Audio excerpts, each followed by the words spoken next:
So when I applied to the NIF, it was at a point when I was working full time and I needed some time off to write. So it looked like the NIF was the one perfect kind of space which would give me that time. So that was the main thing. I knew it because a couple of people, S.V. Srinivas, who's a friend of mine, had got the NIF before that. And of course I knew Ram.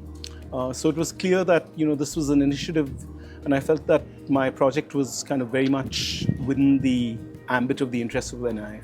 The project hasn't changed. The book that I applied to write on was basically on law and justice in Indian cinema. And that remained more or less the same. But I think what did change was having the kind of editorial inputs that NIF helped with, Rivka's contribution made the text a lot more readable. I think in many ways, as academics, we're accustomed to writing in a theoretical, jargonistic manner.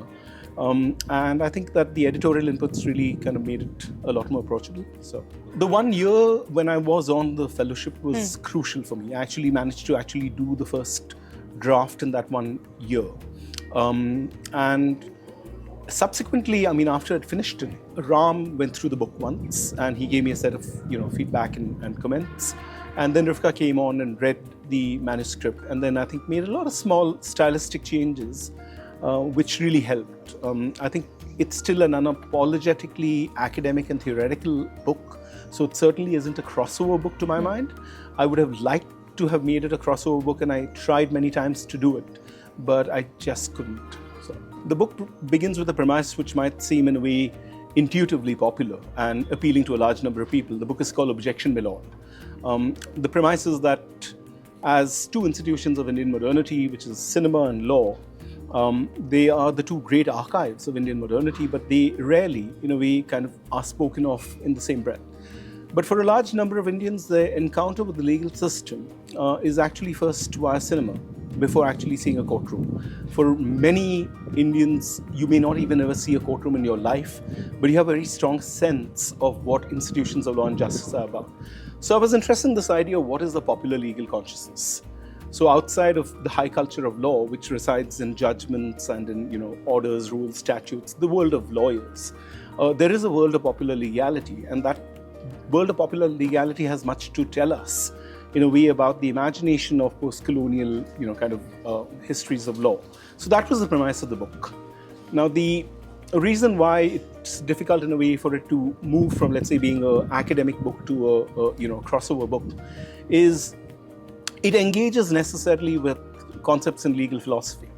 And it also engages with a lot of post-structural thought, particularly someone like Derrida, who critiques the idea of foundational ideas of justice.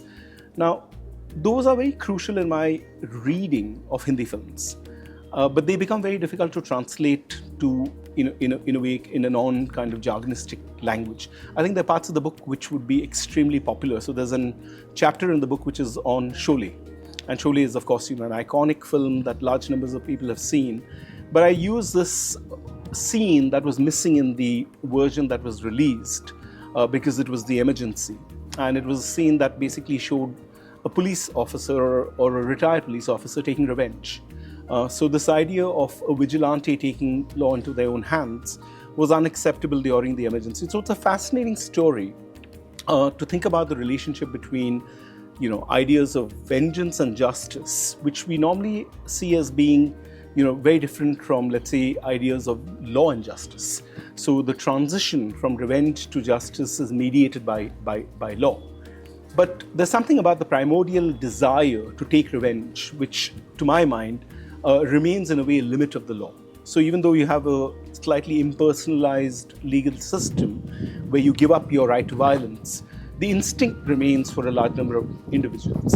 So now that's a chapter which I feel like, addressing as it does questions of time, justice, revenge, memory, would be of appeal to a large number of people.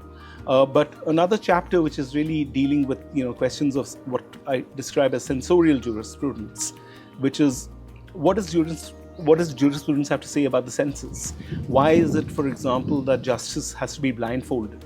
And why is it that cinema, which is a medium of images, does the work of unblindfolding, justitia? That engages with a fair amount of theory. Couple of things. At a very direct level, of course, buying time. So the challenges for any writer, if they're not kind of living off the royalties of their writing, is that they are either employed full-time somewhere or they are dependent in a way on, the breaks that they get where they buy time. And so the NIF was crucial on that count. It also sets, in a way, some kind of a moral deadline. Now, that we violate the moral deadline is a different matter. But you do have, as someone today mentioned, you have an obligation. There's, a kind of a pact of honor that you have to fulfill. And I think that's useful. And more importantly, I think with events like this, a sense of community.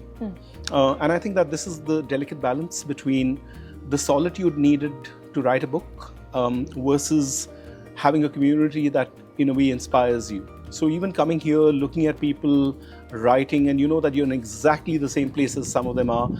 Some of them you're inspired by the fact that they came in much after you got the grant, but they finished their manuscript.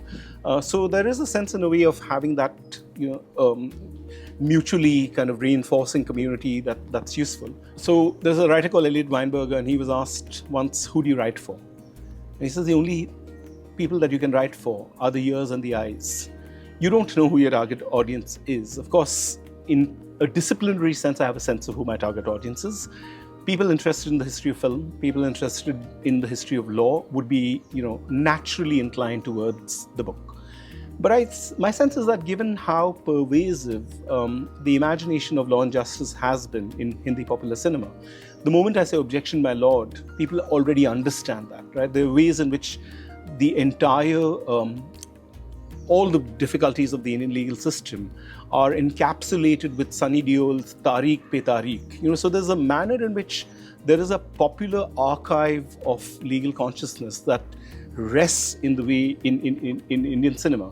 So my sense is that anyone who has ever had any curiosity about the institutions of courts, about the profession of law, should be interested in the book. My main message would be this. It would be that if you want to learn about law and justice in India, you should go to the films.